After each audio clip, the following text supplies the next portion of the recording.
সবাই কেমন আছেন? আশা করি সবাই ভালো আছেন।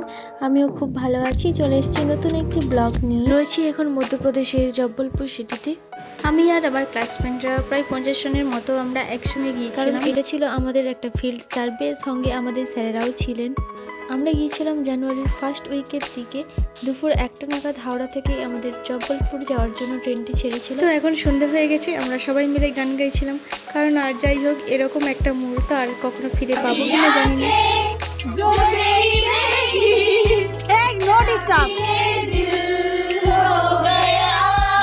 সকালের এই কুয়াশা ভেজা পরিবেশ দেখে খুবই ভালো লাগছিল। ট্রেনটা এখন উত্তরপ্রদেশের উপর দিয়ে যাচ্ছে। তো আজ বিকালের মধ্যেই আমরা জব্বলপুর সিটিতে পৌঁছে যাব। এইটি হলো সোন নদী, যেটা গঙ্গা নদীর একটি উপনদী। এই যে এরা হলো আমার সব বান্ধবীরা। তো বর্তমানে আমরা এখন জব্বলপুর স্টেশনে রয়েছি। এবার হোটেলের দিকে রওনা হব। এখন আমরা রুমে পৌঁছে গিয়েছি। তো আপনাদের একটু দেখাই, এইটা হলো আমাদের রুম। এখন আমি ফ্রেশ হয়ে নিচে চলে এসেছি আর হোটেলটা ঘুরে ফিরে দেখছি। নিচে এসে একটু ঘোরাঘুরির পর আজকে রাতের মতো খাওয়া দাওয়া করে সবাই ঘুমিয়ে পড়লাম। পরের দিন সকালে সবাই মিলে বাসে করে যাচ্ছি বার্গি ড্যাম, যেটি নর্মদা নদীর ওপর তৈরি একটা বড় ড্যাম। এখন আমরা মালভূমি এলাকার ওপর দিয়ে যাচ্ছি। আশেপাশে অনেক ছোট ছোট পাহাড় দেখতে পেয়েছি। খুবই সুন্দর লাগছিল পরিবেশটা। তারপর দেখুন এই পাহাড়ের পাশে সবুজ ক্ষেত, অসাধারণ লাগছিল। আমি তো জাস্ট মুগ্ধই হয়ে গেছি। এই যে উঁচু বাঁধটি দেখতে পাচ্ছেন, এটাই হলো বার্গি ড্যাম। এখানে আমার সব ফ্রেন্ডরা এখন ফটো তুলতে ব্যস্ত।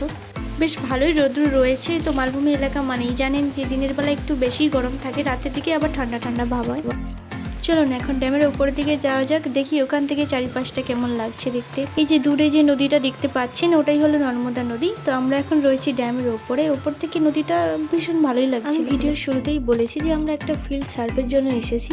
তো এই ড্যামের জন্য আশেপাশে মানুষদের কতটা পরিমাণ ক্ষয়ক্ষতি হয়েছে সেটাই আমাদের স্টাডির মূল বিষয়। এখানে আমরা কিছু ডাটা কালেক্ট করার পর ওদের সাথে ওদের ভিলেজে গিয়ে কথা বললাম।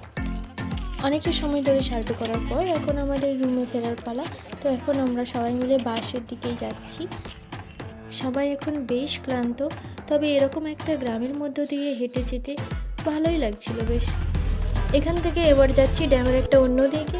দেখুন কেমন নীল নীল জলের ওপর সুন্দর সাদা সাদা পাখি উড়ে বেড়াচ্ছে। এইখানে এসে এত সুন্দর লাগছিল কি বলবো। নদীর জলটা একদমই স্বচ্ছ পরিষ্কার, খুবই সুন্দর লাগছিল, জাস্ট ওয়াও।